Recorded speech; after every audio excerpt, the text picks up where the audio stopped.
MAB selaku CEO Mempro. Serta Bapak Ibu dosen pengajar yang kami hormati, yaitu Ibu Nova Sabrina SAK MSI, selaku pengajar hukum dan etika bisnis. Maka izinkan saya Nelda Revita dengan NIM 412241126 sebagai moderator yang akan memandu presentasi Monif kedua PBL Getzi pada semester ini.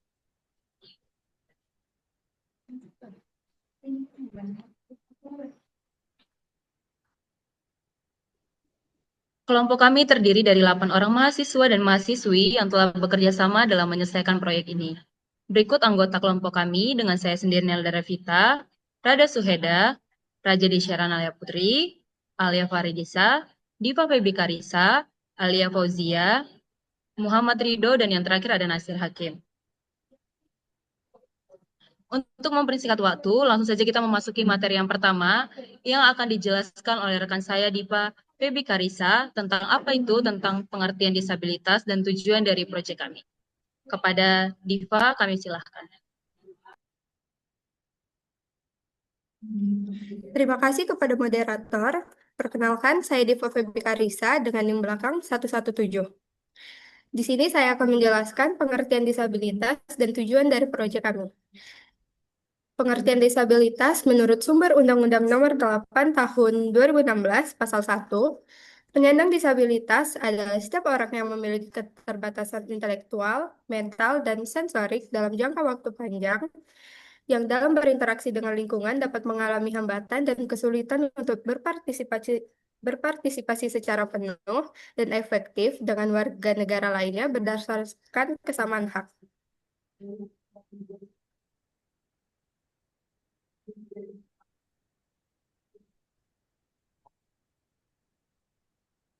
Selanjutnya, tujuan dari proyek kami adalah untuk meningkatkan pemahaman masyarakat tentang siapa itu penyandang disabilitas, apa saja tantangan yang mereka hadapi, dan bagaimana kita semua bersikap lebih peduli, menghargai, serta mendukung mereka.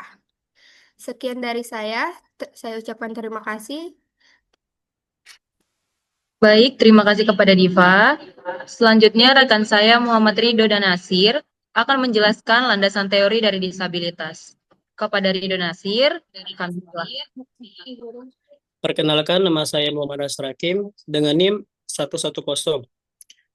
Saya di sini akan menjelaskan mengenai landasan teori tentang berinteraksi dengan penyandang disabilitas. Perlu kita ketahui bahwasanya para penyandang disabilitas itu juga masyarakat yang memiliki rasa hormat, martabat, serta kesetaraan. Oleh karena itu, penting bagi kita untuk belajar etika dasar tentang berinteraksi dengan disabilitas. Nah, di sini tuh ada 7 poin. Yang pertama, kita harus menghormati mereka sebagai individu. Kita tidak boleh melihat mereka sebelah mata atau kekurangannya saja, tetapi kita harus melihat mereka sebagai individu yang utuh. Yang kedua adalah gunakan bahasa yang tepat. Maksudnya kita di sini itu harus sopan dan tidak menyakiti mereka hatinya. Yang ketiga adalah bicara langsung bukan ke pendampingnya. Di sini itu maksudnya kita berbicara langsung kepada mereka, bukan kepada pendampingnya, supaya mereka merasa dihargai di lingkungannya. Yang keempat adalah tawarkan bantuan dengan sopan dan tidak memaksa. Ketika kita menawarkan bantuan kepada seorang disabilitas, kita harus sopan dan tidak boleh memaksanya agar hati mereka tidak sakit. Selanjutnya saya kembalikan kepada Ridho. Baik, selamat malam Bapak Ibu dosen. Terima kasih Muhammad Nasir Hakim. Saya di sini akan melanjutkan landasan teori nomor 5, yaitu sesuaikan cara komunikasi. Setiap individu dengan disabilitas memiliki cara komunikasi yang berbeda. Ada yang menggunakan bahasa isyarat, alat bantu dengar, atau tulisan. Penting untuk menyesuaikan gaya komunikasi agar pesan dapat diterima dengan baik dan interaksi berjalan efektif. Yang keenam itu, jangan menatap berlebihan atau merasa kasihan. Menatap terlalu lama atau menunjukkan rasa kasihan dapat membuat penyandang disabilitas merasa tidak nyaman. Perlakukan mereka secara wajar, sebagaimana berinteraksi dengan orang lain tanpa menunjukkan rasa iba yang berlebihan. Yang ketujuh, jaga privasi dan harga diri mereka. Sama seperti individu lainnya, penyandang disabilitas juga memiliki hak atas privasi dan martabat.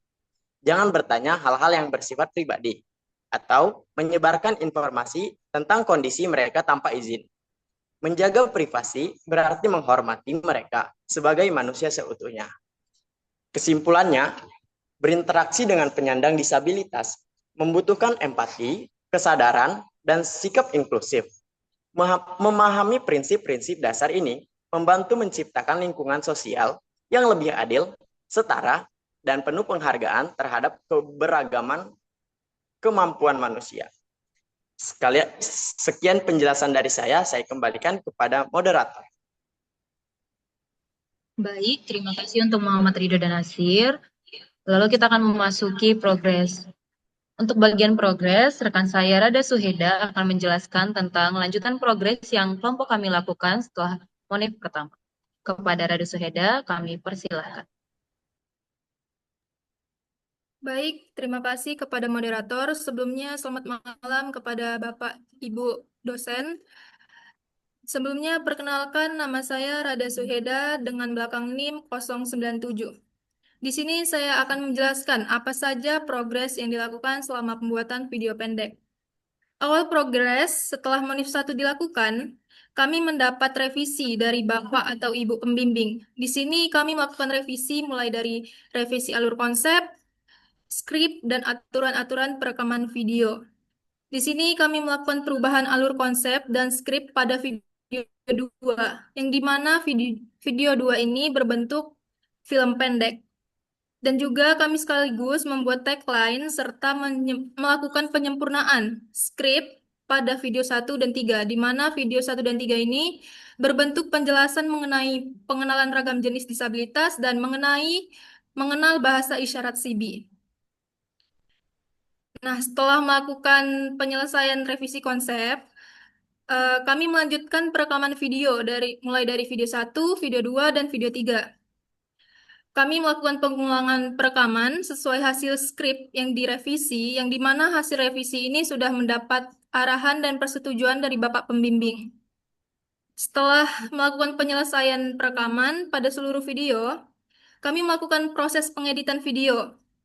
Kami mulai melakukan proses pengeditan video, di mana tahap pengeditan ini meliputi penyesuaian pemotongan adegan-adegan video, mengatur transisi video, menyesuaikan subtitle, audio atau background, serta mengatur pembukaan dan penutup video.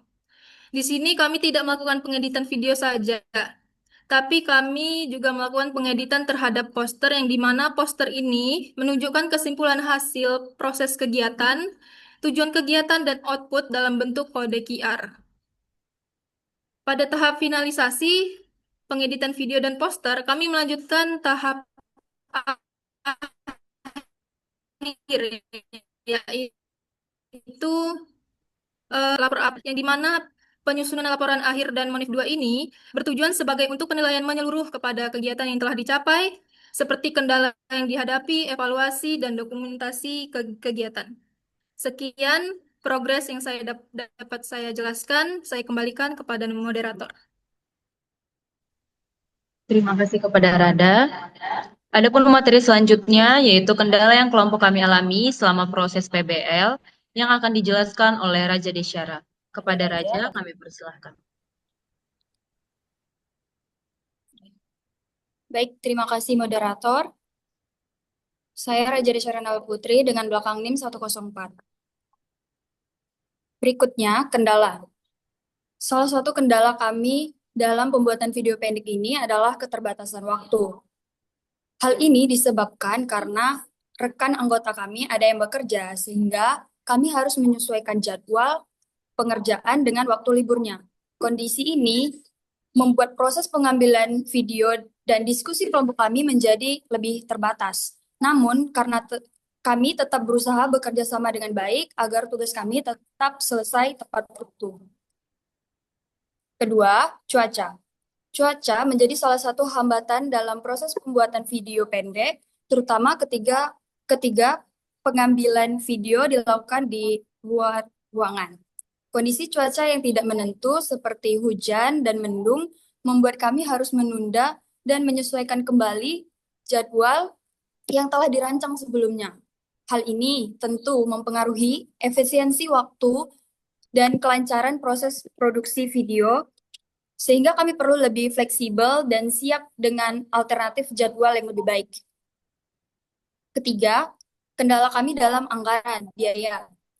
Keterbatasan anggaran ini dalam proses video pendek dikarenakan minimnya dana ini mempengaruhi kualitas alat yang dapat kami gunakan seperti kamera dan perlengkapan pendukung yang lain, serta membatasi pilihan dalam proses editing video.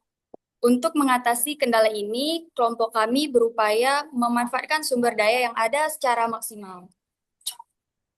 Contohnya, kami menyewa kamera agar tetap bisa menghasilkan video yang layak, serta membeli aplikasi Capcut Pro dan Canva Pro. Hal itu untuk mendukung proses editing video agar hasilnya tetap menarik dan informatif, meskipun dengan anggaran yang terbatas.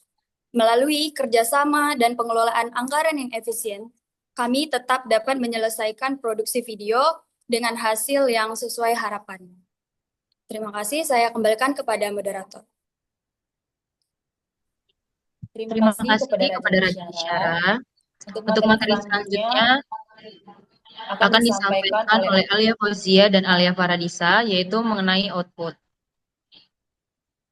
Kepada Alia, saya persilahkan.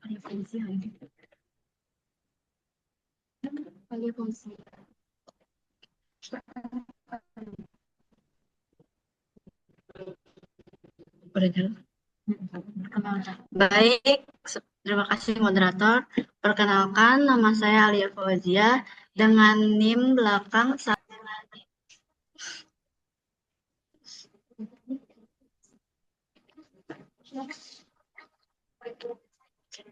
Di sini saya akan menjelaskan output mengenai script video. Yang pertama, script video 1.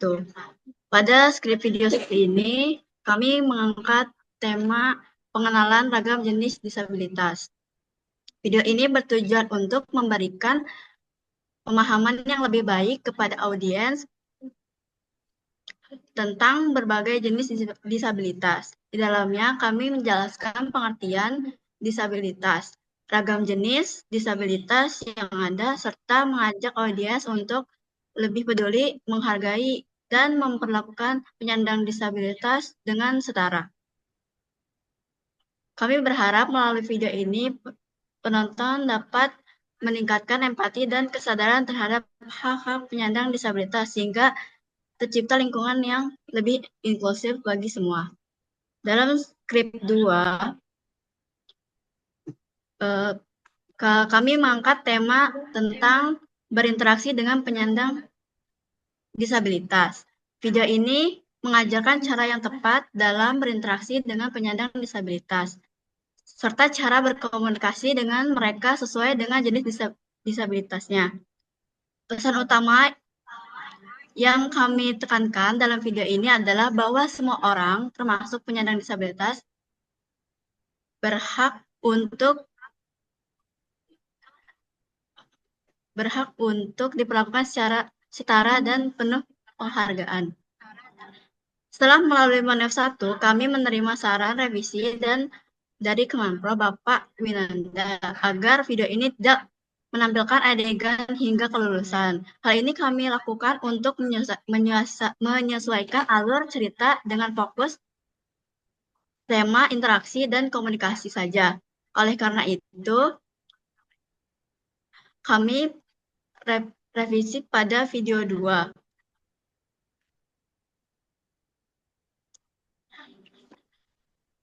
Dan memangkas adegan hingga hanya mencangkup pembelajaran tentang berinteraksi dan berkomunikasi dengan tepat.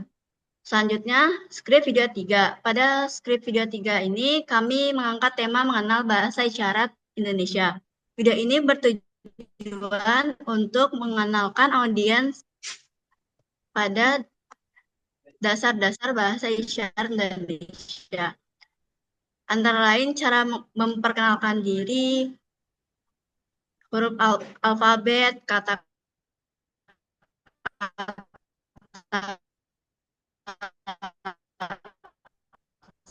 salam, kata ganti orang, kata tanya. Setelah melalui model 1, kami menerima saran untuk memperkaya tentang angka 1 hingga 10, nama-nama hari, serta beberapa contoh kalimat tambahan. Revisi tersebut sudah kami terapkan pada skrip dan video sehingga materi yang disajikan lebih lengkap dan bermanfaat bagi audiens. Sekian penjelasan dari saya kembalikan pada moderator. Terima kasih.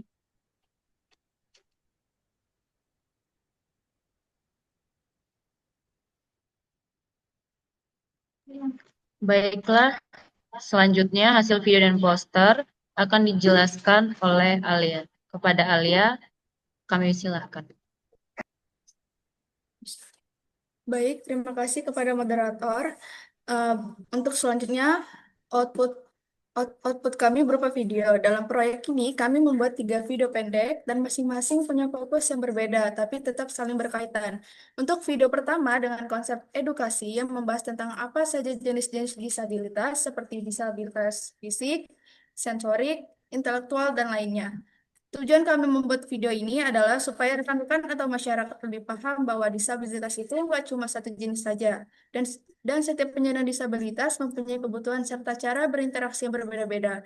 Kami juga menambahkan contoh situasi dan gambar pendukung biar lebih mudah dipahami. Selanjutnya itu video kedua. Kami menggunakan konsep drama pendek dengan membahas tentang bagaimana cara berinteraksi yang tepat dan sopan dengan teman-teman disabilitas.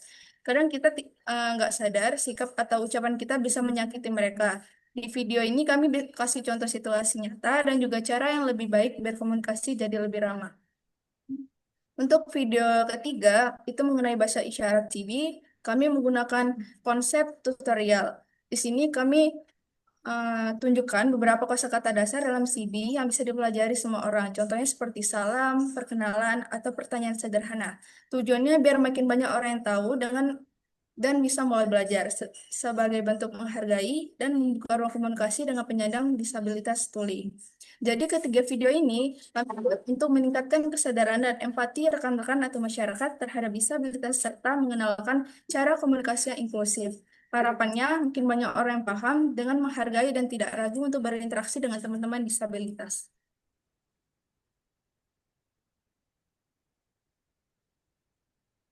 Untuk output selanjutnya itu ada poster. Kami mengambil judul pemahaman disabilitas dan bahasa isyarat sebagai sarana komunikasi.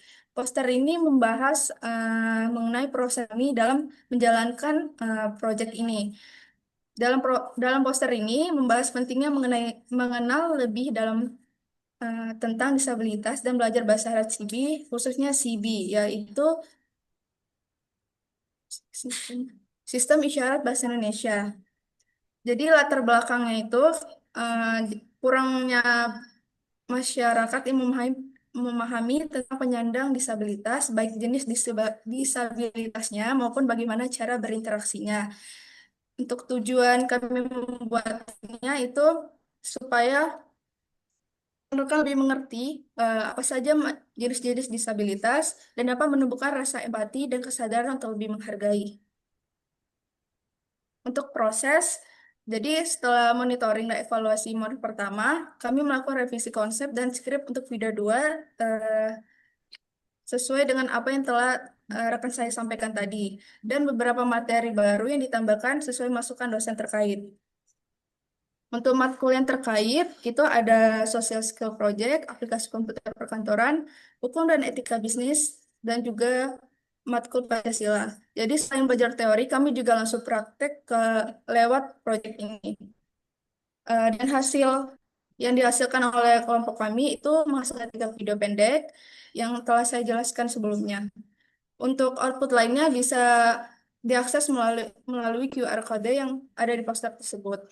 Baik, segitu saja penjelasan dari saya. Terima kasih, saya serahkan kepada moderator. Baiklah, terima kasih untuk seluruh rekan-rekan saya yang sudah menyampaikan materi. Untuk sesi selanjutnya yaitu akan memasuki sesi tanya jawab.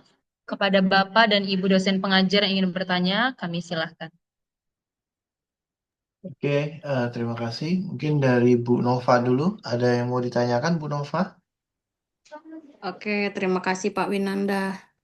Oke, pertanyaan saya yang pertama itu adalah apa kaitannya proyek PBL kalian ini dengan mata kuliah etika bisnis?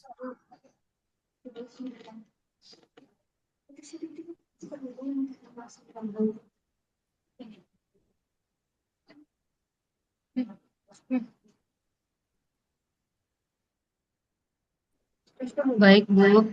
Terima kasih atas pertanyaannya.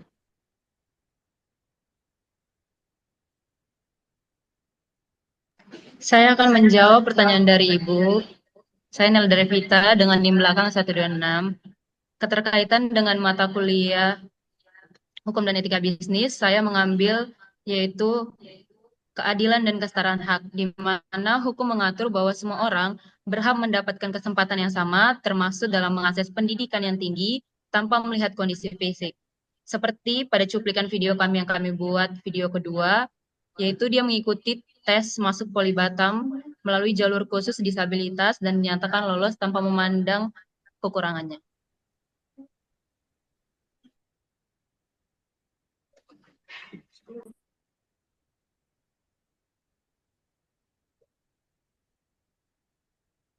Udah, itu aja.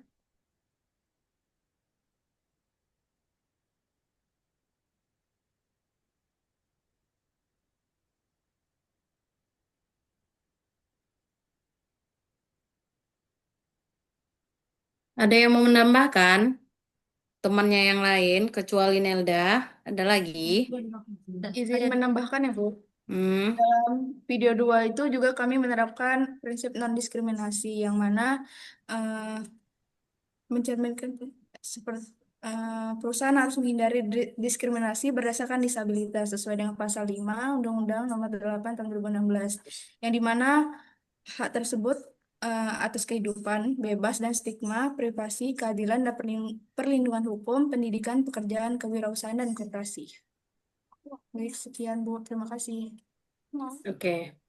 Dari semua materi yang kita pelajari, di chapter mana kaitan video kalian dengan chapter yang sudah kita bahas?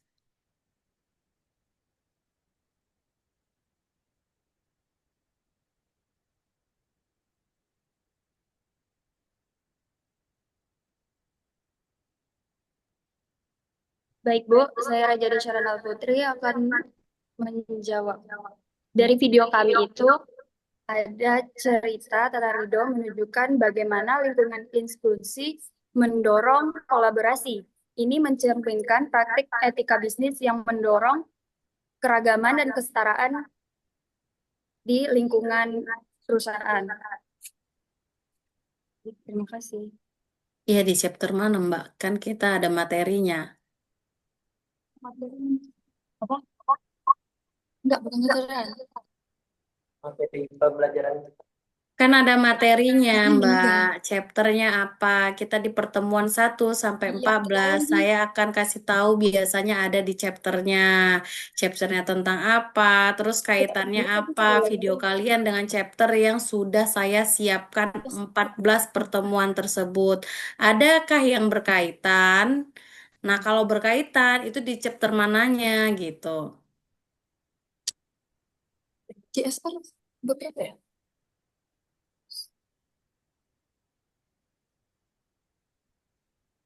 Ya.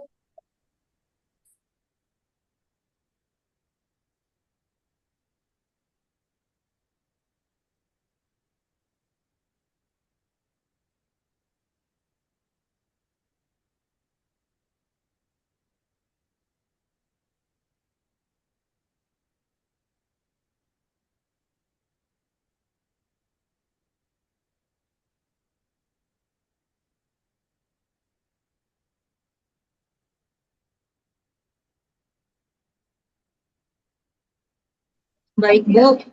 Saya akan menjawab dari materi Ibu yang metode mempelajari hukum menurut metode sosiologi, yang dimana bertitik tolak dari pandangan bahwa hukum sebagai alat untuk mengatur masyarakat. itu ada di PPT Ibu sebelumnya, yaitu di tentang hukum dan berbagai pengertian dari manusia sebagai makhluk sosial. Di mana dalam video kedua, yaitu keterbatasan tidak menghambat mimpiku, menunjukkan sikap kebebasan berpendidikan yang dimana sesuai dengan pasal 31 ayat 1, yang dimana setiap warga negara berhak mendapatkan pendidikan, di mana dalam cerita tersebut Rido adalah seorang penyandang disabilitas fisik yang berjuang untuk melanjutkan pendidikan ke perguruan tinggi meskipun menghadapi hambatan fisik dan sosial atau diskriminasi. Oke. Oke, dari saya itu saja Pak Winanda. Oke, terima kasih Bu Nova. Mungkin saya lanjutkan ke Bu Sinta. Bu Sinta, silakan Bu. Ada yang mau ditanyakan? Baik, terima kasih. Oke. Kalau di buku ini arahannya gitu ya, yang mengajak ada nggak kira-kira?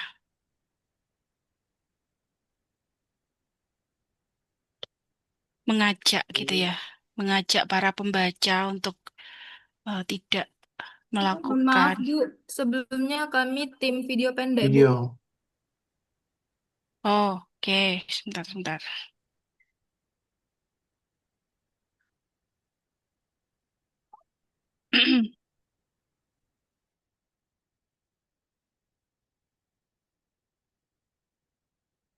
Oke, baik. Bisa disampaikan nggak peran masing-masing? Ini kan timnya lumayan ya ini ya. Bisa disampaikan masing-masing anak perannya apa? Baik, Bu. Bisa, Bu. Silakan. Mungkin bisa Di menyampaikan sini, masing-masing ya. Menyampaikan masing-masing. menyampaikan masing-masing. Ya.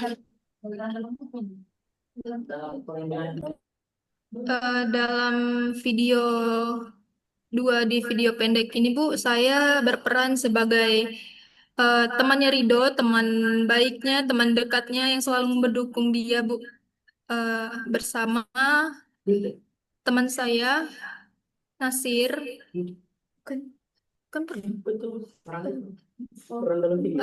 Lalu di sini saya selalu menasehati orang yang selalu diskriminasi si Rido sebagai peran utamanya, Bu. Di sini peran tidak selalu berperannya ya, tapi peran dalam pengerjaan PBL ini juga boleh.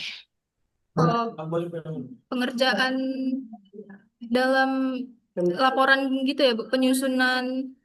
Iya, masing-masing dalam menyelesaikan PBL ini perannya apa? Tidak selalu Baik, peran Bu. sebagai seseorang di video itu tidak selalu itu gitu. Di sini saya sebagai ketua kelompok, Bu. Jadi saya di sini bertugas mengkoordinasi tempat, anggota, waktu, apa saja tugas-tugas mereka, Bu. Terus saya juga mengkoordinasi dengan kakak Satgas untuk mendapat saran dan pendapat, karena sebelumnya saya juga masih belajar dengan kakaknya dalam mencari properti yang belum kami dapat. Jadi kami mendapat saran cara sederhananya gimana, Bu. Terus saya juga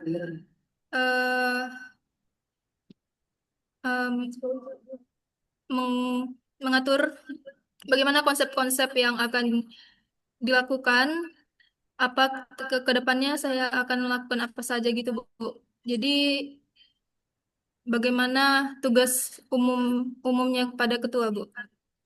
Oke, lanjut yang lain.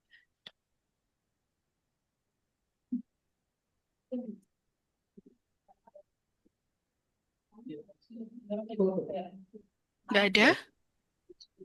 Baik, Ibu, saya Raja Syarana Putri berperan sebagai di anggota, saya sebagai wakil ketua. Kontribusi saya dalam kelompok ini membantu, mengusahakan mencari properti-properti seperti kursi roda untuk produksi video pendek kami. Selain itu,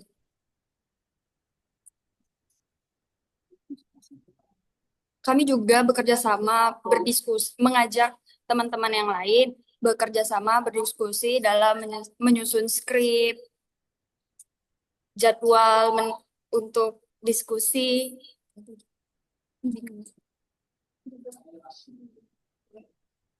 Peran saya sebagai antagonis yang kurang wawasan, selalu menjudge kekurangan orang lain, tapi akhirnya sadar. Ya, kalau itu saya udah tahu ya di video. Maksudnya nih peran-peran masing-masing dalam menyelesaikan ini seperti itu.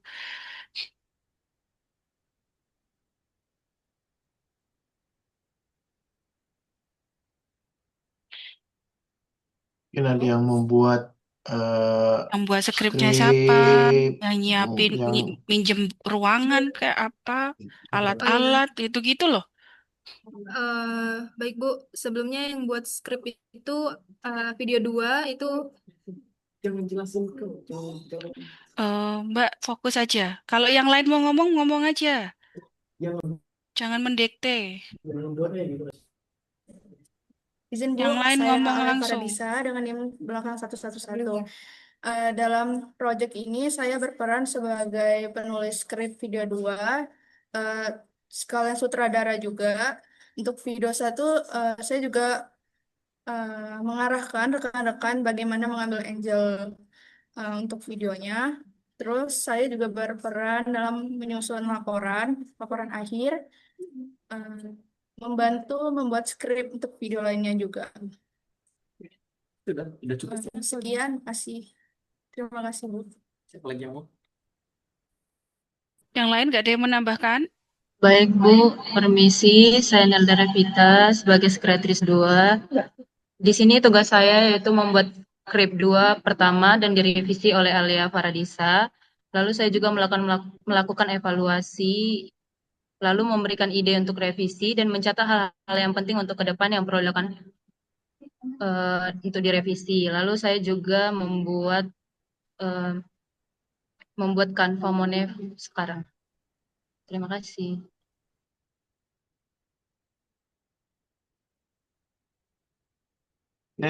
ada lagi selain itu? Kayaknya cukup, Pak. Responnya kurang cepat mereka. Izin, jadi saya di Febitari Primana berperan sebagai kameramen dan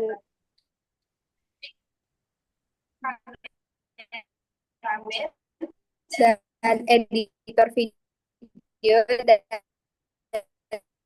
dari awal hingga akhir untuk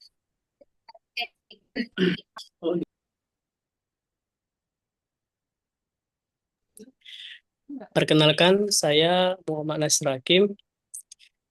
Pada proyek PBL kali ini, saya berperan sebagai penyedia kamera serta membawa barang-barang besar ke kampus. Dan saya juga berperan sebagai kameramen pengganti Diva PBK Risa. Terima kasih.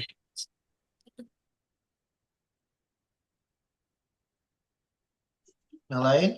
Baik Ibu, nama saya Alia Fauzia. Peran dalam pembuatan video pendek ini saya sebagai membantu mencari skrip video 1 dan 3 dan membantu mengedit behind the scene. Terima kasih.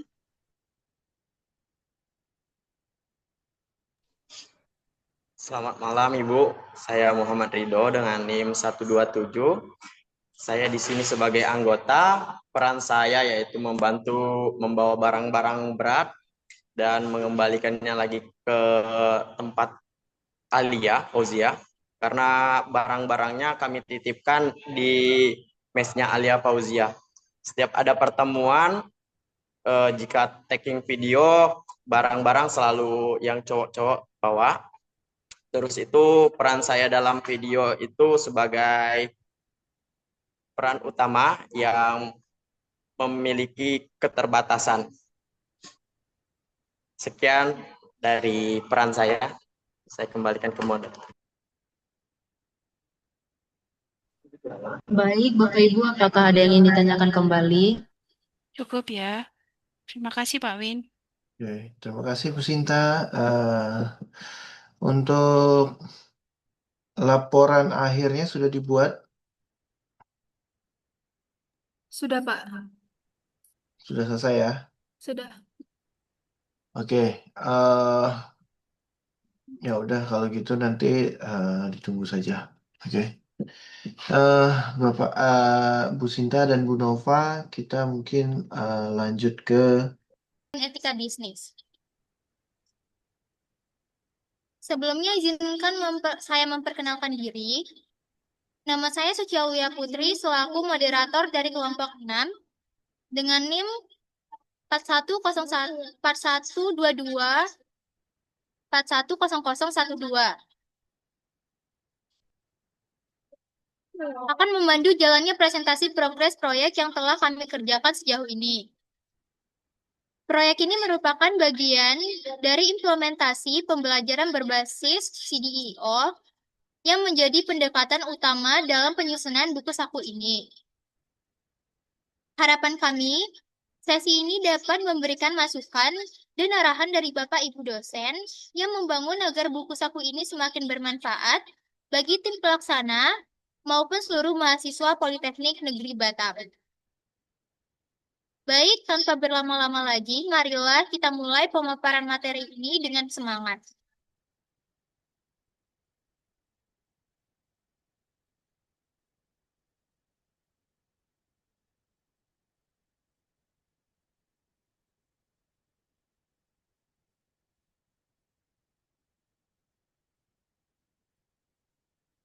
Baik, untuk materi pertama, Kensif akan dijelaskan oleh Iren. Kepada Iren, dipersilakan. Baik, terima kasih moderator. Katanya, sebelumnya perkenalkan nama saya Iren Mantu dengan di belakang 101. Ini saya akan menjelaskan terkait konsep dari output buku saku. Judul cara beraktivitas. Kurangnya pengetahuan dan dalam interaksi sosial beraktivitas masih menjadi masalah nyata. Baik itu di Politeknik Batam, lainnya, bahkan masyarakat luar. Karena itu, banyak menciptakan rasa canggung, sehingga kami membuat saku ini dirasakan sebagai panduan praktis untuk membantu masyarakat memahami dan membantu interaksi yang positif serta inklusif kepada saling disabilitas. Tujuannya memberikan panduan inklusif. Suaranya nggak kedengar. Maaf Bu,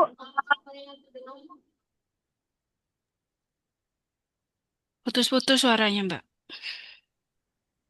tes 1 2. Oke, mendekat aja Mbak, mendekat. Nah, oke, silakan. Oke. Tujuannya memberikan panduan interaksi serta menunjukkan lingkungan yang ramah bagi semua. Lalu untuk itu kan bagi siswa yaitu target utama dan juga dari ada mahasiswa dikarenakan ada ruang sosial dan interaksi yang beragam. Lalu kita lagi seperti dosen, tenaga ajar, pengelola kampus ataupun staf lain. Untuk dari ini, pada masyarakat semua, kita kenal orang tua dan lalu gambar Ini suaranya memang gini ya, putus-putus atau gimana sih? tes ini suaranya putus-putus. Saya nggak dengar loh apa yang kamu ngomongin. tes apakah terdengar? Ini baru bisa dengar. Tadi nggak ada. Kamu Kamu mendekat, ngejauh Mbak. nggak jelas. Maaf Bu kalau saya nge-zoom agar suara. Oke, baik. Penggunanya itu Nggak dengar Mbak. Temannya yang lain bisa info nggak sama temannya? Suaranya gimana? Masih tolong. Tolong dipersiapkan, Mbak.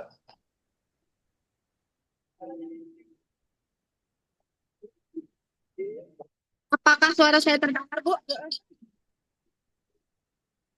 Iya, suaranya terdengar. Cuma kalau kamu gerak, itu suaranya kacau gitu. Berarti saya mendekat seperti ini aja ya, Bu? Iya, Ya terserah dari lo mau kayak tadi. mana. Yang penting Aduh. suaranya pas. Udah Maaf dari Bu, saya tadi. menggunakan device teman saya. Nama saya Airen Manaldo dengan NIM belakang 100. Di sini Ya. saya akan melanjutkan presentasi saya terkait konsep dari output utama kami, yaitu buku saku yang berjudul Cara Berinteraksi dengan Disabilitas.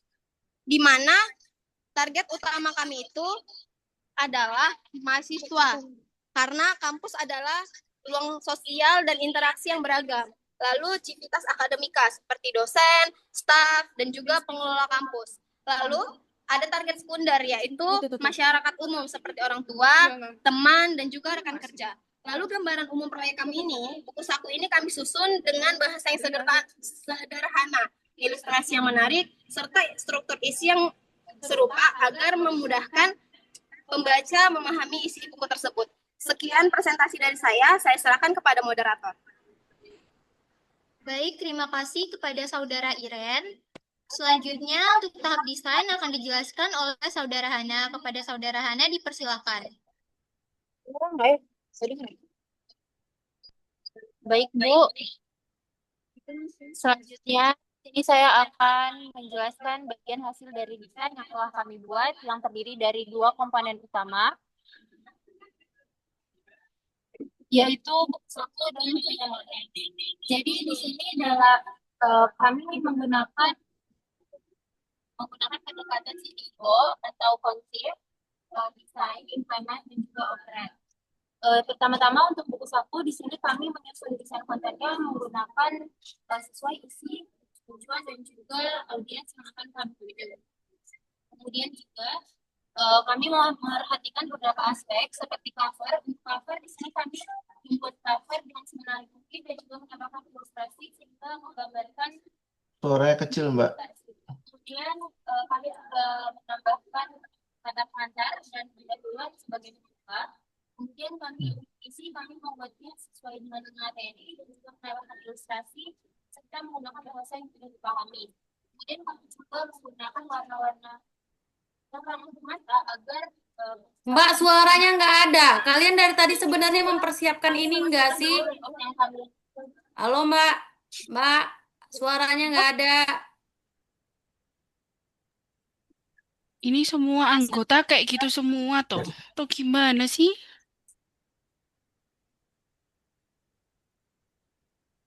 Tolong dipersiapkan, Mbak.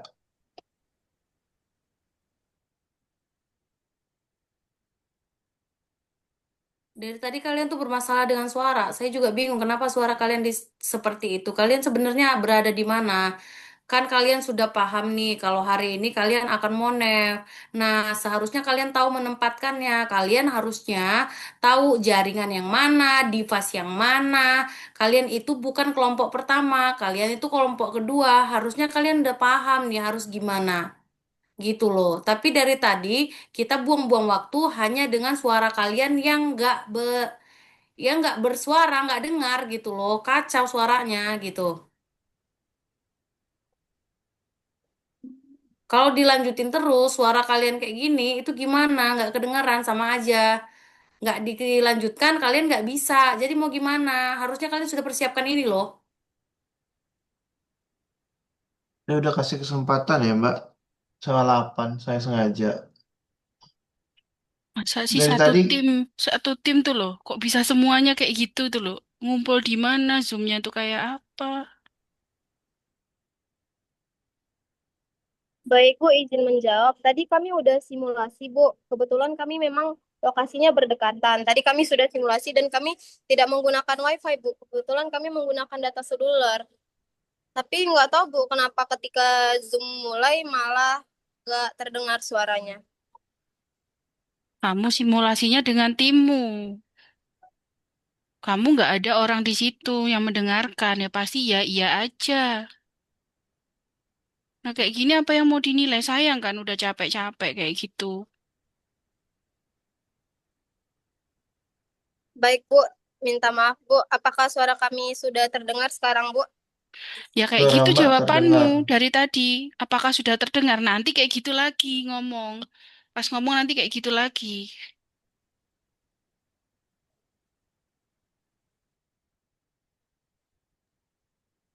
Berarti ini kalian ngumpul jadi satu ini. Iya, Bu, di tempat yang sama, tetapi nggak terlalu berdekatan gitu, Bu.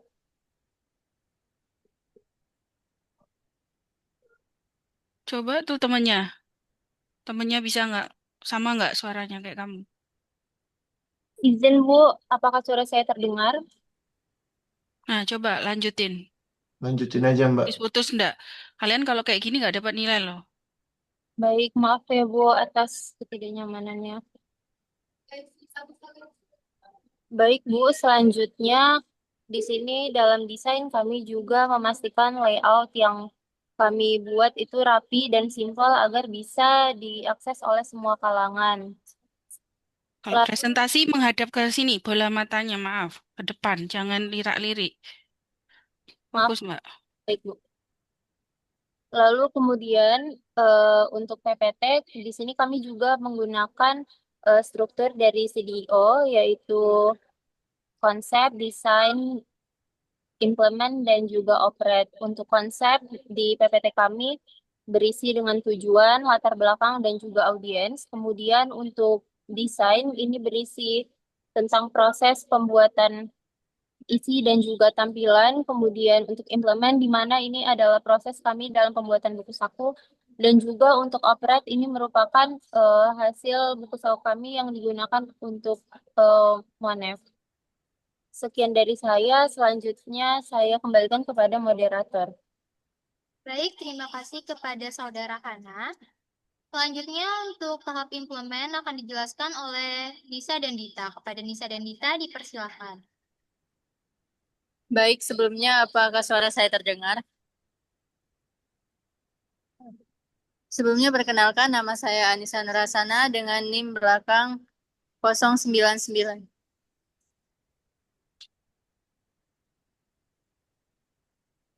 PPT.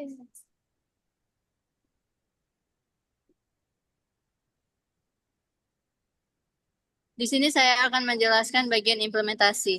Implementasi adalah tahap di mana desain yang telah dibuat mulai direalisasikan atau dibangun menjadi suatu produk, sistem, atau solusi nyata. Pada minggu pertama dan kedua, tim mulai merancang ide dan tema buku saku. Setelah tema ditentukan, dibagi peran menjadi tim perencanaan, penulis konten, desainer dan tata letak, editor dan revisi, serta tim dokumentasi. Pada minggu ketiga, fokus pada riset materi. Tim mencari referensi dari artikel dan jurnal terpercaya. Kemudian menyaringnya agar sesuai tema dan audiens. Ringkasan hasil riset digunakan untuk penulisan konten. Pada minggu keempat, masuk ke tahap visual. Tim desain membuat draft cover buku saku, memilih font, ilustrasi, dan warna yang sesuai tema. Proses dilakukan secara kolaboratif dengan masukan dari anggota lainnya. Pada minggu kelima, mulai produksi isi buku. Materi diketik ke dalam Microsoft Word, disusun menjadi cover, kata pengantar, daftar isi, bab isi, serta referensi. Tim layout juga menentukan tata letak, teks, dan gambar di setiap halaman agar menarik dan mudah dipahami pembaca. Pada minggu ke-6, penyempurnaan desain. Fokus pada konsistensi layout, pemilihan elemen grafis, ilustrasi pendukung, dan warna. Tim juga melakukan review bersama agar hasil akhir lebih maksimal secara visual dan isi. Sekian dari saya, selanjutnya saya serahkan kepada Nandita. Baik, terima kasih Kak Nisa. Perkenalkan nama saya Nandita Putri Rahman dengan belakang NIM 103. Lanjut, pada minggu ke-7 kami evaluasi isi materi buku saku agar sesuai dengan tema proyek. Lalu pada minggu ke-8 dan ke-9 kami penggabungan teks dan desain visual untuk menarik pembaca. Di waktu yang sama kami mulai persiapan materi presentasi monitoring dan evaluasi. Lalu pada minggu ke-10 dan ke-11 kami revisi menyeluruh berdasarkan masukan dari manajer proyek. Dan pada minggu ke-12 kami fokus pada revisi desain, cover, elemen grafis, dan tata letak agar lebih rapi dan menarik. Yang terakhir pada minggu ke-13 dan ke-14 kami revisi akhir dengan perbaikan konten, penyempurnaan gambar, dan penataan ulang bagian-bagian buku. Baik, itulah penjelasan dari implementasi. Saya serahkan ke moderator. Baik, terima kasih kepada Nisa dan Nandita. Selanjutnya untuk tahap operate akan dijelaskan oleh Ratna dan Naila. Kepada Ratna dan Naila, kami persilakan. Baik, terima kasih kepada moderator. Saya Ratna Wulanata.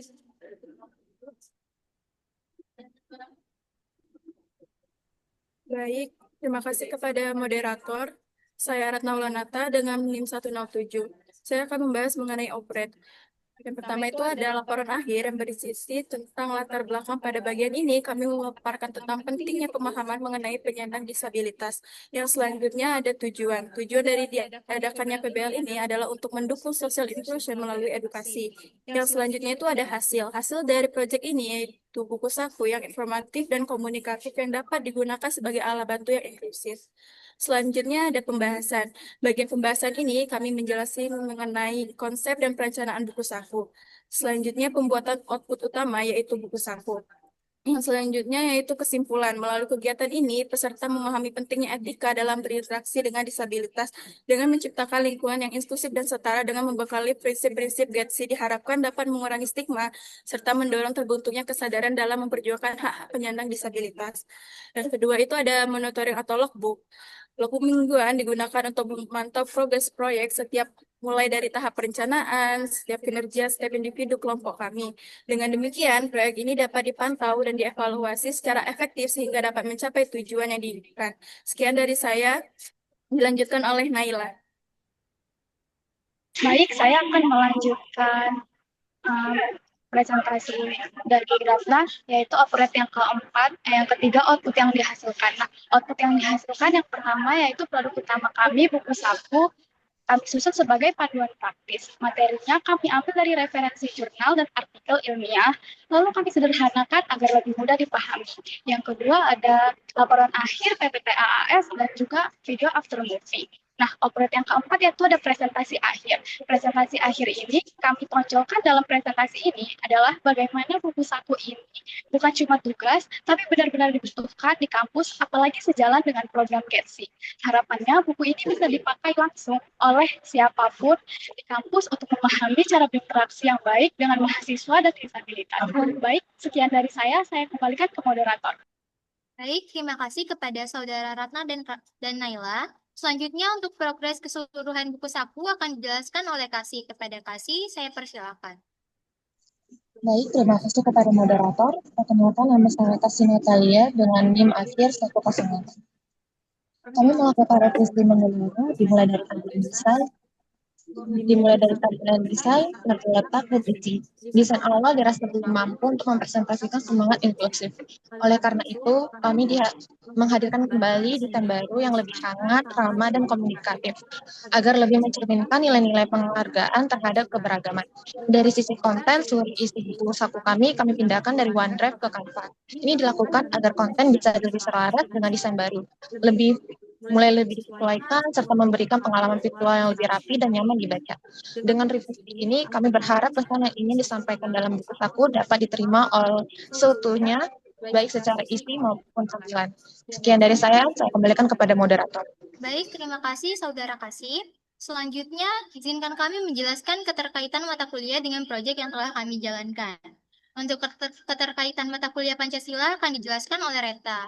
Kepada Reta dipersilahkan.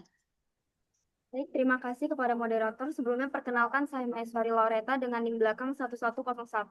Sini saya akan menjelaskan keterkaitan mata kuliah Pancasila dengan pembuatan buku saku ini. Yang pertama, kami menghindari perlakuan tidak adil seperti diskriminasi dalam interaksi sosial, yang dimana dalam sila kedua, yakni kemanusiaan yang adil dan beradab, itu menekankan bahwa kesetaraan hak dan martabat untuk semua manusia, termasuk penyandang disabilitas. Lalu, cara berkomunikasi yang inklusif untuk memperkuat kebersamaan, di mana dalam sila ketiga Pancasila itu, yakni Persatuan Indonesia, itu menekankan kunci persatuan. Jadi kami di sini menyampaikan bahwa disabilitas bagian dari masyarakat yang perlu diterima juga, bukan diasingkan. Selanjutnya, mendorong aksesibilitas secara dalam pendidikan, pekerjaan, fasilitas umum, dan layanan publik bagi penyandang disabilitas. Yang dimana dalam sila kelima Pancasila, yakni keadilan sosial bagi seluruh rakyat Indonesia, menekankan bahwa disabilitas juga berhak mendapatkan kesempatan yang sama dalam pendidikan, pekerjaan, bahkan kehidupan sosial. Jadi dalam buku saku ini kami menekankan pentingnya fasilitas ramah disabilitas, contohnya seperti Braille atau penerjemah bahasa isyarat. Sekian dari saya kembalikan kepada moderator. Baik, terima kasih Saudara Rota. Selanjutnya untuk keterkaitan proyek dengan mata kuliah hukum dan etika bisnis akan dijelaskan oleh Bening. Kepada Bening, saya persilahkan.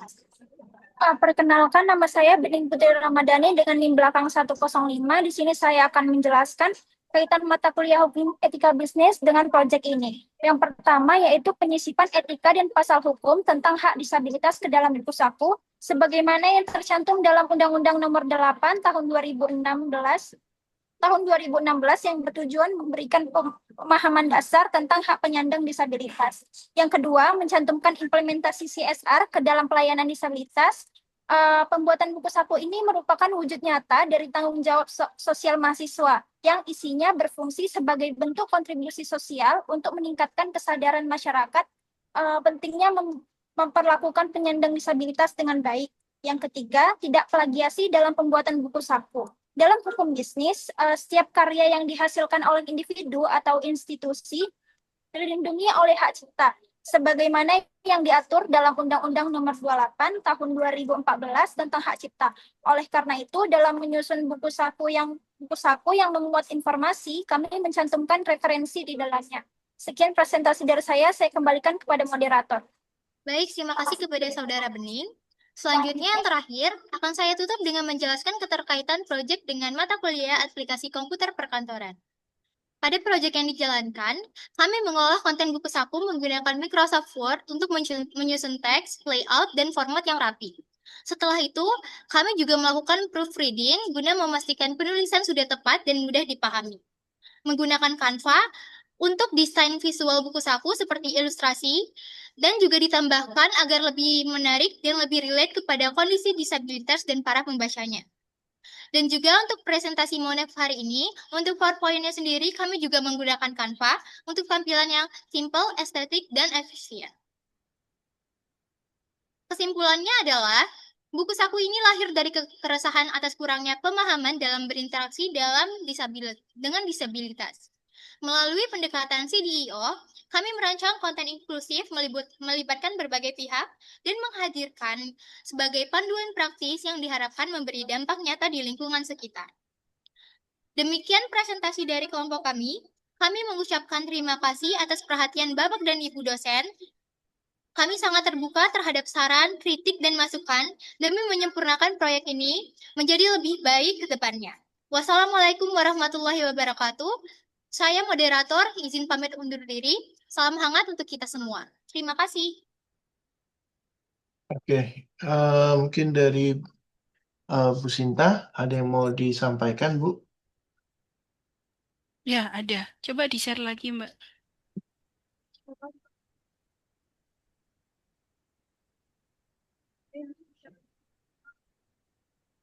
Tolong ya. Ada suara nggak?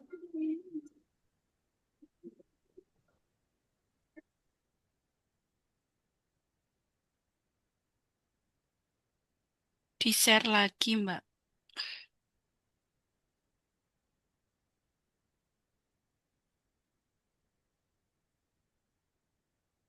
Maaf sebentar ya, Bu.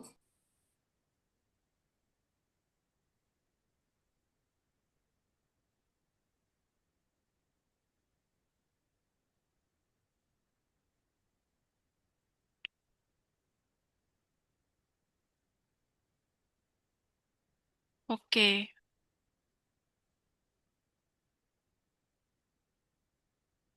Oke, sudah siap? Tadi sebentar apa?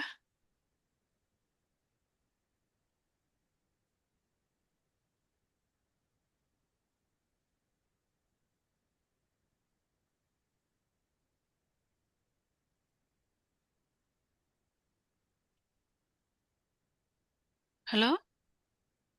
Halo? Kenapa ya kelompok ini? Halo? Halo? Iya, Bu, sebentar, Bu. Sebentar, kenapa toh ini? Ini, Bu, kalau dari WPS Office dia agak ngebug gitu, Bu. Jadi harus dari Edge. Ya udahlah. Ini pelajaran ya buat temen-temen ya. Jangan jadiin karena semester 2 pokoknya gini. Jangan lakuin lagi. Karena ke depan Kalian tuh akan PBL toh isinya selama kuliah di Poli Batam. Kan sayang udah dikerjain bagus gitu ibaratnya. Tapi seperti ini performnya.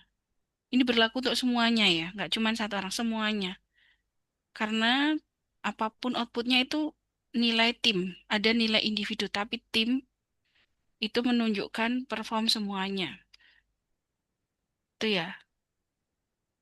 Nah, oke. Berarti saya sudah bisa mulai ya. Baik, Bu. Baik. Di situ itu mungkin di halaman apa nih ya? 3 ya. Nanti di halaman 3 mungkin ya setiap klasifikasi itu ada contoh mungkin ya, gambar gitu. Misalnya di situ buta total, low vision, kemudian ada kebutaan legal gitu-gitu ya. Nah, kalau di sini kan eh apa? Ininya di bawah ya, ininya. Di gambar di bawah gitu ya. Nah, jadi di sini seperti buta total, low vision itu coba dikasih masing-masing ada gambarnya gitu ya. Coba dicari asetnya. Kemudian eh karena ini buku saku, jadi harus terlihat visual juga ya dalam artian nggak cuman kata gitu. Seperti faktor prenatal sebelum lahir, faktor saat lahir. Nah, mungkin gambarnya ya kalau ini kan ya mungkin arahnya ke balita atau apa gitu ya mungkin. Nah, jadi coba disesuaiin gitu. Karena di sini poin-poinnya itu menunjukkan sebuah informasi. Gitu ya. Nah, kemudian di situ ada juga untuk seperti ini. Cara berinter eh, ada penulisan-penulisan tipe ya berinteraksi atau berinteraksi atau apa. Coba ada beberapa kata yang tipe ya diperbaiki ya. Terus kemudian di halaman 11 itu poin-poin cara berinteraksinya mungkin bisa agak dirapikan. Terus kemudian di halaman 12 juga yang ada di highlight yang merah itu ya. Itu juga. Kemudian, nah, sampai ke halaman 13 ya, poin-poinnya itu di highlightnya, coba dirapikan. Terus kemudian,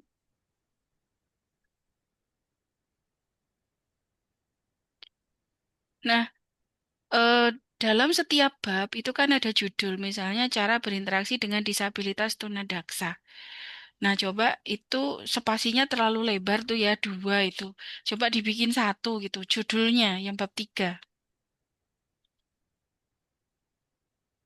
Judulnya yang di bab 3 itu terlalu lebar. Coba dibikin 1 spasi gitu ya. Kemudian, nah, tunadaksa, klasifikasi tunadaksa. Ya, mungkin ada beberapa space yang mungkin perlu diisi kali ya. Atau mungkin hurufnya juga disesuaikan.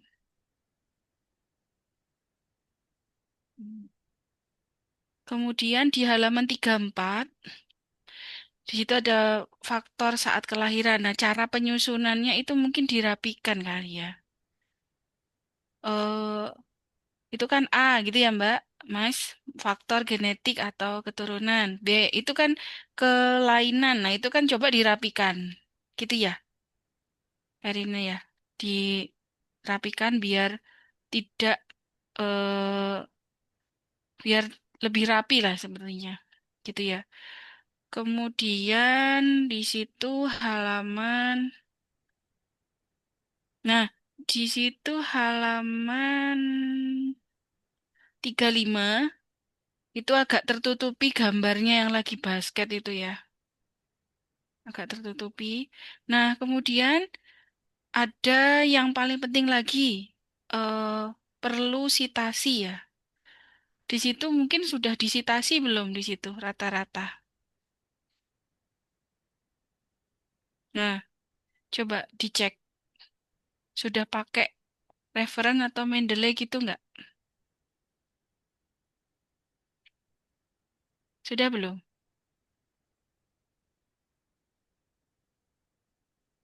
Dijawab dong. Izin jawab dong. Iya, sudah toh. Untuk Mendeley kami belum untuk saja. Pakai reference gitu? Kami hanya melakukan evaluasi, kemudian kalau melakukan karakteristik. Ya, tapi tolong dicek ya, karena ini harus disitasinya menurut ini, jadi dimasukkan gitu. Ya, baik. Itu dari saya, Pak Win, terima kasih. Oke. Mungkin dari saya tolong diperbaiki ya hal-hal seperti ini kedepannya jangan diulangi lagi. Dan untuk bukunya ya mungkin nanti dicek lagi aja ya. Oke. Oke, kita mungkin pindah ke ya silakan. Baik. Assalamualaikum warahmatullahi wabarakatuh. Selamat malam, salam sejahtera untuk kita semua. Shalom, Om Swastiastu, Namo Buddhaya. Salam kebajikan. Puji syukur kita panjatkan kepada Tuhan yang Maha Esa karena berkat rahmat-Nya kita dapat berkumpul di sini dalam kegiatan monitoring dan evaluasi progres PBL yang sedang berjalan. Yang terhormat Bapak Winanda Wahana Warga Dalam SEMACC selaku manajer proyek, yang kami hormati Ibu Sinta Wahyu Hati Esos MAB selaku CO manajer proyek, serta Bapak Ibu dosen dan rekan-rekan yang saya banggakan. Sebelum memulai, izinkan saya untuk memperkenalkan diri saya dan teman-teman saya terlebih dahulu. Perkenalkan, nama saya Julia Lirindiani sebagai moderator. Dan di sini saya bersama teman-teman yang pertama ada Tiara Jasmine sebagai ketua dengan beranggotakan Sylvia Amalia, Julia Lirindiani, saya sendiri, Eis Tessa, Juliana Claudia, Nur Haziza, Sarah Patricia, Denis Adenia, Lydia Donati, dan Nadia Amelia. Pada kesempatan ini kami akan menyampaikan perkembangan dan hasil dari proyek yang sudah kami kerjakan. Untuk mengawali, saya persilahkan kepada Saudari Tiara untuk memulai presentasi progres kelompok 7. Kepada Saudari Tiara, kami silahkan. Terima kasih kepada moderator yang telah mengizinkan saya untuk menyampaikan materi pada hari ini. Izinkan saya memperkenalkan diri terlebih dahulu. Perkenalkan, nama saya Tiara Jasmine Putranto dengan NIM 4122419. Di sini saya akan menjelaskan terkait deskripsi singkat proyek buku saku yang telah kami kerjakan. Buku saku yang telah kami kerjakan berjudul Etika Berinteraksi dengan Penyandang Disabilitas. Disusun dengan tujuan sebagai panduan ringkas bagi masyarakat umum, keluarga, dan juga pendamping. Buku saku dirancang secara khusus dalam bentuk yang praktis, ringkas, dan juga mudah dibawa. Tujuannya untuk membekali masyarakat umum. Contohnya yaitu masyarakat kampus Politeknik Negeri Batam mengenai pengetahuan dasar dan juga etika yang tepat dalam berinteraksi dengan penyandang disabilitas. Buku ini juga disusun berdasarkan peraturan yang berlaku dalam rangka memberikan penghormatan serta perlindungan kepada penyandang disabilitas dengan tujuan untuk meningkatkan pemahaman masyarakat mengenai disabilitas itu sendiri dan juga mendorong terciptanya sikap inklusif dan empatik terhadap penyandang disabilitas. Dengan penggunaan bahasa yang lugas, kalimat yang jelas, buku saku diharapkan dapat menjadi sumber referensi cepat bagi siapa saja berinteraksi dengan lebih empati. Next. Di sini terdapat cover dari buku saku yang telah kami kerjakan. Untuk bagian bawah terdapat tagline dari buku saku. Kemudian pada bagian cover belakang buku saku terdapat sinopsis dari keseluruhan isi materi yang telah kami kerjakan. Next. Kemudian lanjut pada bab 1. Untuk memulai buku saku, dimulai dengan bagian kata pengantar dan juga daftar isi. Kemudian lanjut pada bab 1, bagian pendahuluan, latar belakang, dan juga definisi. Next. Kemudian terdapat penutup. Untuk penutup berisi kesimpulan dan juga saran, beserta daftar pustaka. Daftar pustaka berfungsi untuk memberikan informasi kepada pembaca tentang sumber-sumber yang digunakan. Kami juga berusaha menghindari plagiarisme dan juga memberikan apresiasi kepada penulis dari sumber-sumber tersebut. Kemudian bagian yang terakhir itu ada biografi penulis. Terima kasih dari saya kembalikan kepada moderator. Baik, terima kasih Saudari Tiara. Pemateri selanjutnya akan dilanjutkan oleh Saudari Denis Adelia. Kepada Saudari Denis, kami silahkan. Terima kasih kepada moderator. Perkenalkan, nama saya Denis Adelia dengan NIM 4122411121. Di sini saya akan menjelaskan isi materi terkait etika berinteraksi dengan penyandang disabilitas mental. Dimulai dari pengertian penyandang disabilitas mental. Disabilitas mental adalah kondisi yang mempengaruhi kemampuan seorang dalam berpikir, berperilaku, atau berinteraksi dengan lingkungan sosial secara efektif. Gangguan mental bukan disebabkan oleh kelemahan pribadi, melainkan oleh kombinasi faktor biologis, psikologis, dan lingkungan. Etika berinteraksi dengan penyandang disabilitas mental melibatkan kesabaran, komunikasi yang jelas, dan rasa hormat. Penting untuk berbicara langsung kepada mereka, bukan kepada pendampingnya. Menggunakan bahasa yang sederhana dan menghindari bahasa yang keras.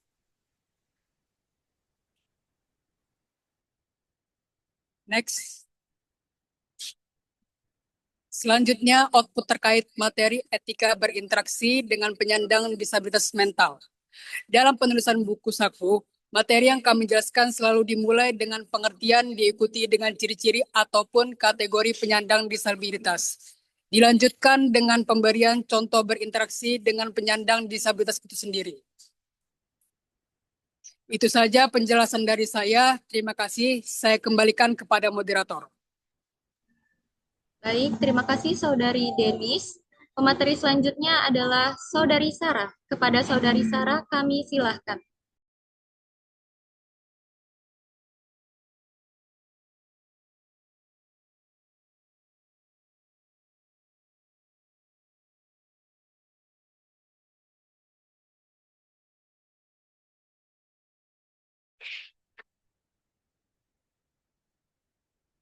Baik, terima kasih saya ucapkan kepada moderator atas waktu dan kesempatan yang diberikan bagi saya. Untuk selanjutnya, saya akan menjelaskan sedikit banyaknya tentang penyandang disabilitas gangguan perhatian. Namun sebelum itu, saya Sarah Patricia Silain dengan NIM 4122411116.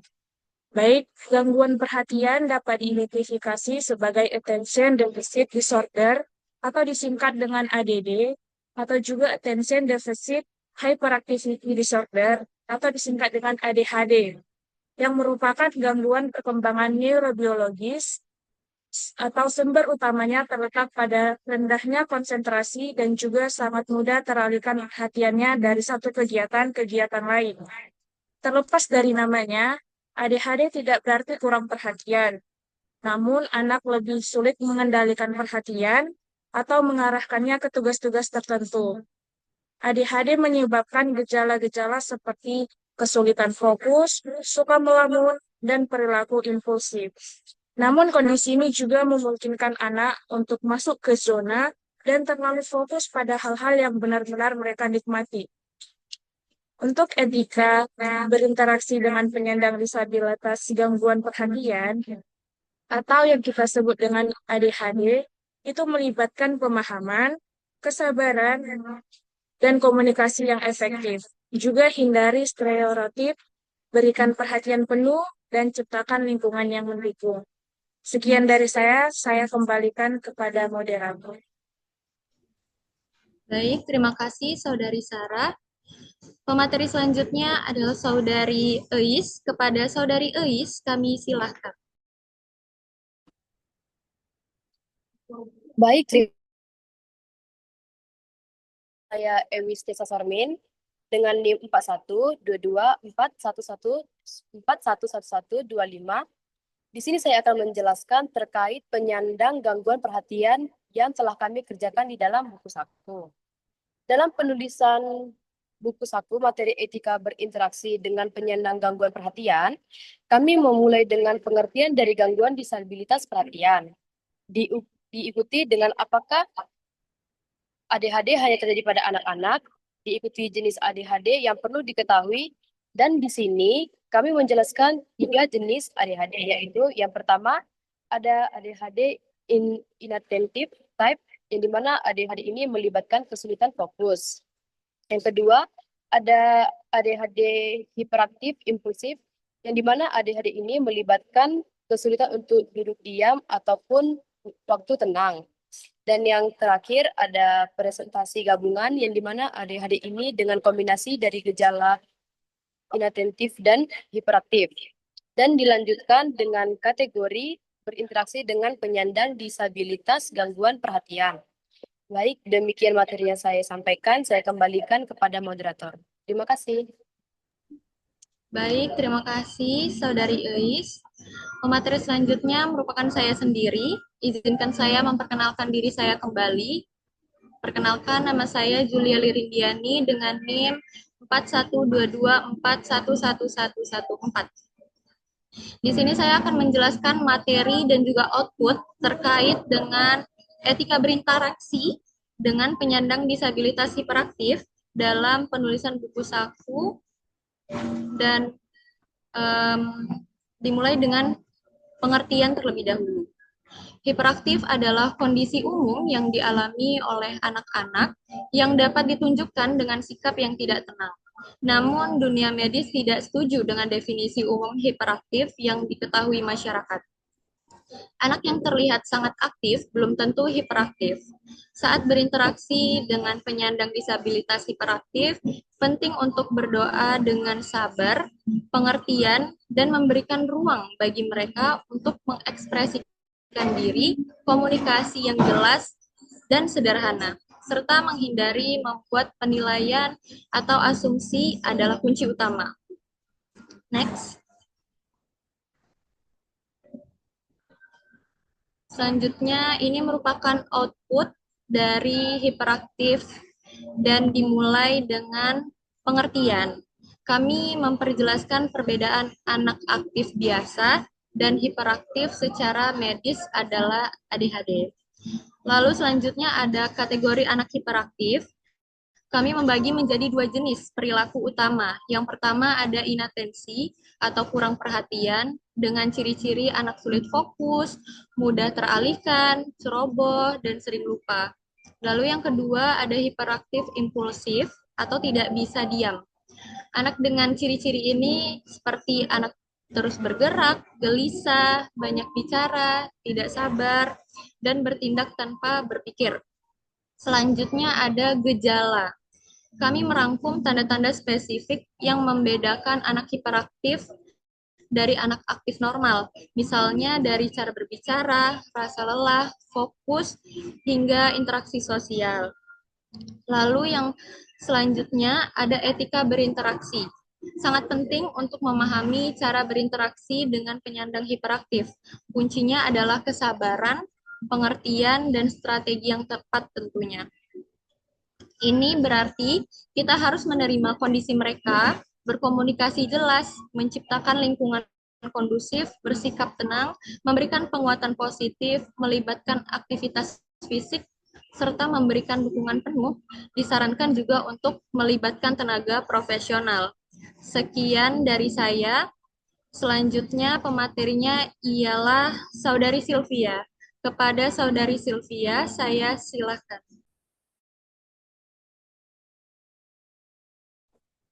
Baik, terima kasih kepada moderator. Perkenalkan, nama saya Sylvia Maleputri dengan NIM 4122411118.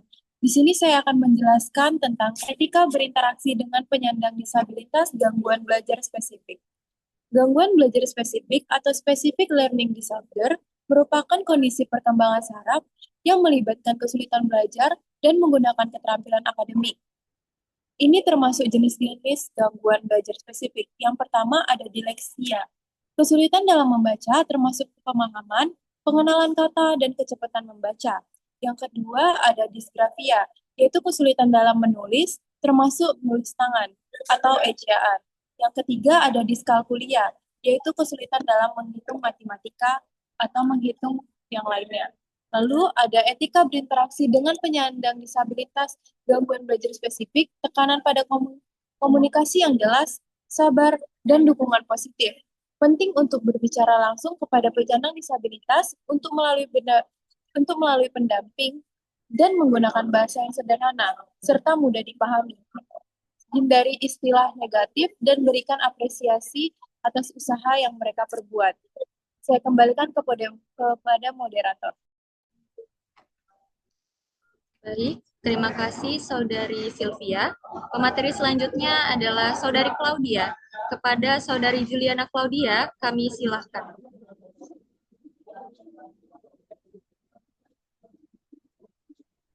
Baik, terima kasih pada moderator. Perkenalkan, nama saya Juliana Claudia Sinaga dengan NIM 4122411120.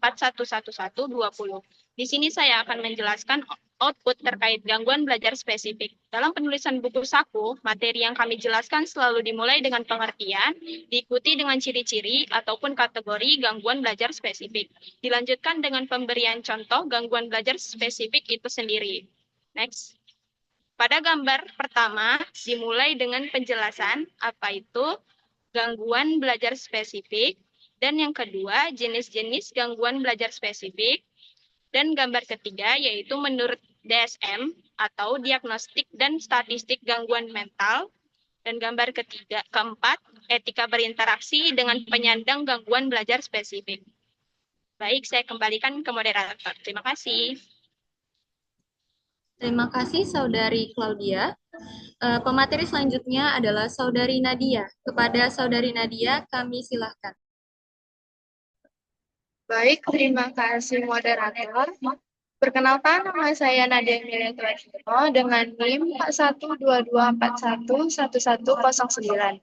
Di sini saya akan menjelaskan isi materi terkait etika berinteraksi dengan penyandang disabilitas spektrum autis.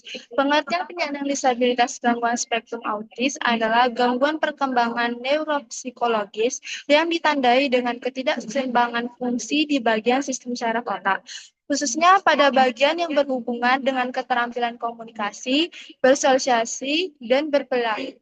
Gangguan ini bisa dibedakan menjadi dua level, yaitu level ringan dan level berat. Dengan gejala awal yang umumnya muncul sebelum anak umur 3 tahun.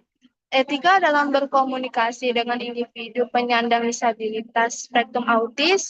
Yang pertama, kita harus sabar karena mereka kesulitan dalam mengekspresikan diri mereka sendiri. Yang kedua, menggunakan komunikasi yang jelas, gunakan bahasa yang pendek dan langsung pada intinya saja. Yang ketiga, perhatian isyarat nonverbal mereka seperti perhatikan ekspresi wajah ataupun gerakan tubuh mereka. Sekian dari saya kembalikan ke moderator. Baik, terima kasih Saudari Nadia. Pemateri terakhir ialah Saudari Azizah. Kepada Saudari Azizah, kami silahkan. Baik, terima kasih kepada moderator. Sebelumnya, perkenalkan, nama saya Nur Azizah dengan NIM 4122411124. Dan pada kesempatan kali ini saya akan menjelaskan mengenai output PBL yang bertemakan etika berinteraksi dengan penyandang disabilitas gangguan spektrum autis. Yang pertama adalah pengertian autisme. Autisme adalah gangguan perkembangan yang memengaruhi komunikasi, sosialisasi, dan perilaku anak ditandai dengan reaksi emosional berlebihan, kesulitan berkomunikasi, dan berperilaku repetitif. Tanda-tanda awal biasanya muncul sebelum usia 3 tahun. Yang kedua adalah karakteristik autisme. Anak autis sering mengalami ledakan emosi saat aktivitas mereka diubah. Ciri utama meliputi kesulitan berkomunikasi, masalah interaksi sosial, dan kurang responsif terhadap perasaan orang lain.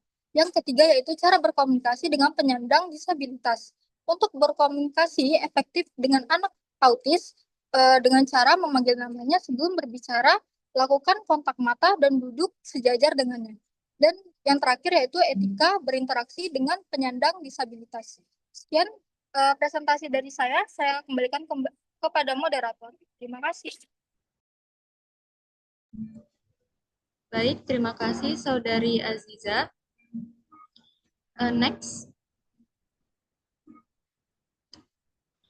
Yang terakhir, merupakan kesimpulan, proyek buku saku ini bertujuan untuk memberikan pembelajaran praktis kepada siswa dan mahasiswa dalam merancang berkoordinasi dalam pengerjaan buku. Dari proyek ini, mahasiswa dapat mengembangkan keterampilan komunikasi, kolaborasi tim, manajemen waktu, kepemimpinan, mengembangkan keterampilan desain, penulisan materi, sebuah buku, dan dokumentasi visual. Terima kasih. Selanjutnya kami mohon Bapak dan Ibu dosen berkenan memberikan tanggapan dan pertanyaan terhadap progres yang telah kami sampaikan. Oke, terima kasih. Mungkin dengan Bu Nova. Bu Nova, apakah ada pertanyaan, Bu? Ada, Pak. Oke, yang saya mau tanyakan pertama adalah ini kaitannya buku saku yang kalian buat dengan mata kuliah kita apa ya? Dengan etika bisnis.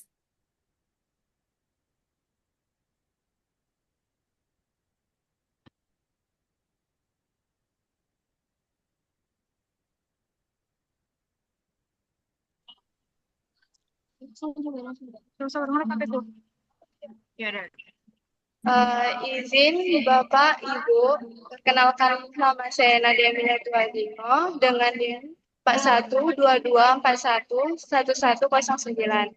Keterkaitan mata kuliah Hukum Etika dan Bisnis dengan buku saku yang kami buat itu tentang tanggung jawab sosial perusahaan atau Corporate Social Responsibility atau CSR. Hukum dan etika bisnis mendorong perusahaan untuk menciptakan lingkungan kerja yang inklusif, menerima semua orang tanpa memandang perbedaan, memberikan kesempatan yang sama bagi penyandang disabilitas spektrum autis ataupun yang lain. Etika interaksi yang disebutkan dalam teks atau keseimbangan komunikasi yang jelas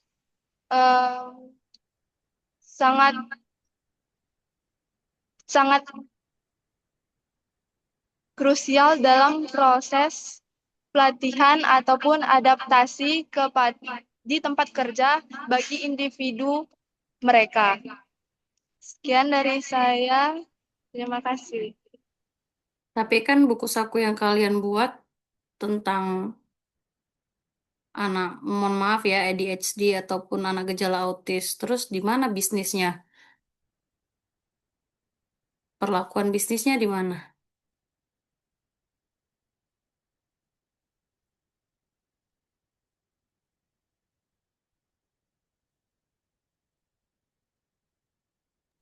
Izin, saya akan menjawab, Bu. Terkaitan mata pelajaran hukum dan etika bisnis dengan buku saku, mata kuliah ini memberikan wawasan terkait pelaksanaan proyek sosial seperti kejujuran, integritas, keadilan, dan tanggung jawab sosial. Enggak itu Mbak, yang saya tanya ke proses bisnisnya apa? Kita kan belajarnya etika bisnis, etika dalam berbisnis. Nah, keterkaitannya, kalau masalah etikanya aja oke, nggak apa-apa. Tapi kaitannya dengan bisnisnya di mana?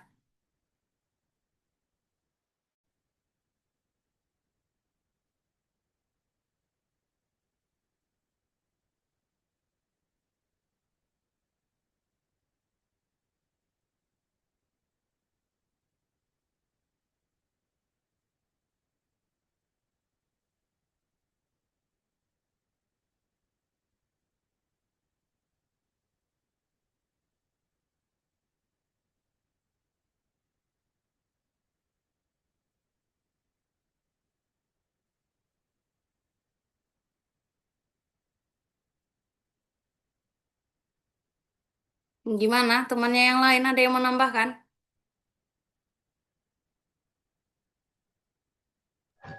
Izin menambahkan, Bu. Perkenalkan, nama saya Julia Lirindiani dengan NIM 4122411114. Jadi keterkaitan antara etika bisnis dengan mungkin ADHD, itu mungkin perusahaan memiliki kewajiban moral dan seringkali hukum untuk memberikan akomodasi yang wajar bagi karyawan dengan disabilitas termasuk ADHD. Ini adalah bagian dari prinsip keadilan dan non-diskriminasi.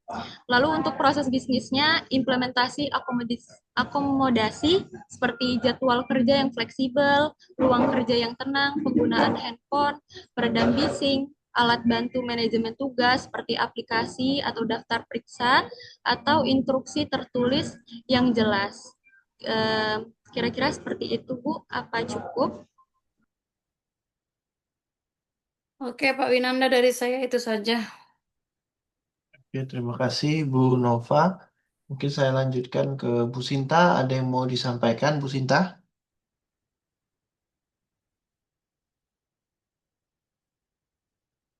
Bu Sinta? Sepertinya sudah tidak ada lagi ya.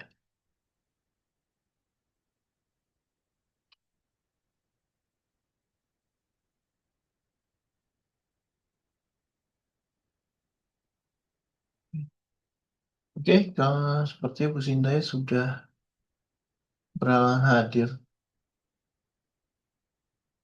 Oke, mungkin dari saya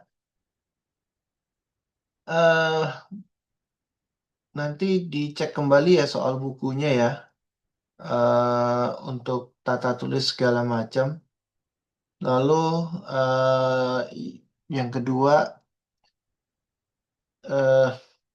nanti laporan akhir dan poster tolong juga dibuat ya. Laporan akhir, poster seperti yang sudah dipersyaratkan di awal semester kemarin. Silakan kalian cek ya, untuk ininya sudah saya share itu di grup, itu di deskripsi grup. Jadi minta tolong dilengkapi semuanya. Mungkin itu dari saya. Ya udah cukup. Assalamualaikum warahmatullahi wabarakatuh. Terima kasih Bu Nova atas keluangan waktunya untuk Oke, Pak Winanda. monitor hari ini. Saya izin live ya, Pak Winanda. Ya, saya juga. Untuk rekan-rekan jangan keluar dulu karena nanti ada sesi absensi.